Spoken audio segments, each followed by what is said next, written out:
All right, let's try this one. Oh, look, we are solving for x and we are working with square roots. What undoes square roots? Remember what square root was? Was 1/2 power. 1/2 power would have to be multiplying by 2. Multiplying power by a 2 means squaring. So what undoes square roots? Squares. So take squares on both sides. Square undoes the root. So you're just going to get x plus 1, and 5 squared is 25, and then subtract 1 from both sides, and you'll get x equals 24. Whenever you get rid of a square root, you should always go back and check your answer to make sure it works, because when you square both sides, you lose the negative sign, because square of a positive number and square of a negative number are both positive. So when you get rid of square roots, or any even root for that matter, you want to make sure you go back and check to make sure you do not get extraneous solution. What does extraneous solution mean? Solutions that you got by solving the equation, but they are not solutions to the original equation. So square root 24 plus 1 is square root 25. Square root 25 is 5, so it checks. All right. What undoes square? To undo square, you have to take square root. However, remember, whether you take square of a positive number or a negative number, both give you a positive number. So when you do square roots like that, or any even root, you're going to get plus minus 2 solutions. Why is that? Because when you square square root 5, you're going to get 5. When you square negative square root 5, which is negative square root 5 times negative square root 5, which will be positive 5. So both, when squared, will give you 5. That's why x plus 2 is either square root 5 or x plus 2 is negative square root 5. Now what? So this addition of 2, subtract 2 on both sides, and there's the answer. So look what happened. You got 2 solutions here. Why? Because both plus and minus square root 5 squared is giving you 5. You should always go back and check the answer to make sure they really work. Okay, how do we undo cube root? Cube both sides. And then subtract 1 and divide both sides by 2.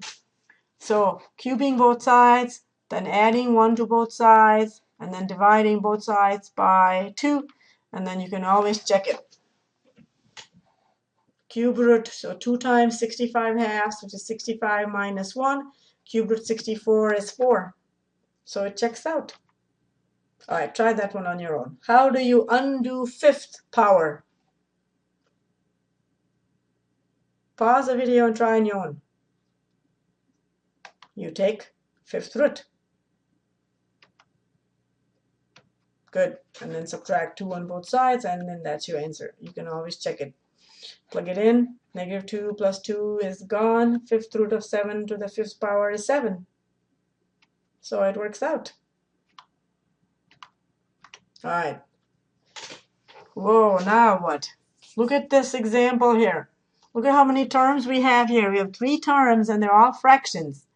So it's okay. Anytime you're involved with a new problem, instead of panicking and giving up, I would say make a mental note, or even in For My Eyes Only column, write down all the tools that are available to you. What if this right-hand side was missing and you just had these 2 terms? How would you do that? You know how to do that. You would take this denominator, you would factor it and make common denominator and add these terms. You saw many, many examples like that. So let's do that. So 1 and negative 1 have to be avoided because those will make denominator 0, and you cannot have 0 in the denominator. So when you're working with rational equations, equations that contain rational terms, you want to avoid numbers that make denominator 0. So you are restricting your solutions. You're saying a solution cannot be 1 or negative 1. All right, so let's do what we said. Take x squared minus 1 and factor difference of squares. So these are the factors. So let's rewrite it. And now let's look at the left-hand side and make common denominator. So that means this one will need x plus 1, and this one doesn't need anything, and this one is going to need x minus 1. So it's as if this equal to sign was not there, and you were looking at all three fractions, what do? You make common denominator. Okay, let's simplify a little bit. So now, what do we have? We have a situation where we have two fractions equaling each other.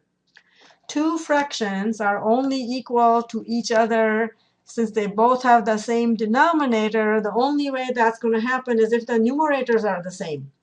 So we're going to have to write the numerators equal to each other. So we didn't just get rid of the denominators, we are making a logical conclusion. Two fractions that already have the same denominator are equal to each other only if their numerators are equal. So some of you may have seen this method as multiply all the terms by the least common multiple. And then this is what you would get. So it's the same process, but we're using some knowledge that you saw from before. So instead of panicking and giving up on a complicated problem, I want you to pause, make a note of all the things that you've learned. What's the worst thing that will happen to you? That you make a mistake. If you use the wrong tool, then you just pause, regroup, and start over. It's like if you have an electrician or a plumber and they go to somebody's house to fix a problem. They don't know what kind of problem there is ahead of time, do they? So they're not going to just say to the owner, oh, I don't know how to fix this. I don't know what tool to use. What will they do? They will just pick a tool and use it. If it doesn't work, use another tool. So as a mathematician, you have all these tools that you have learned so far. So that's what you would like to do. Pull it together and don't give up. Try until something is going to work. So we knew how to add fractions, so we did that. We made both sides to have same denominators because that's the only thing we know how to do, make equivalent fractions, right? And so the only way these two fractions are going to be equal to each other, we're saying if the denominators are equal is to equate the numerators. And now you know what to do. So multiply all this out, multiply all that out. 5 times x is 5x, 5 times 1 is 5. Negative 2 times x is negative 2x, negative 2 times negative 1 is positive 2. And now you know what to do. Add 2x to both sides and subtract 5 to both sides. So you don't always have to do just one step in one line. You can do multiple steps at once. When you become a pro at it, you can do multiple steps at once. That's perfectly allowed. But just make sure you show it like how I'm showing it here, because that way if you make a mistake, you can trace where the mistake happened.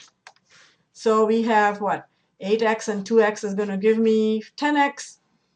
And plus 5 minus 5 gone. Here this is gone. 2 minus 5 is negative 3. To get rid of 10, you would have to do what? Divide both sides by 10. And so that's your answer. So even though it looked complicated, it's not really, is it?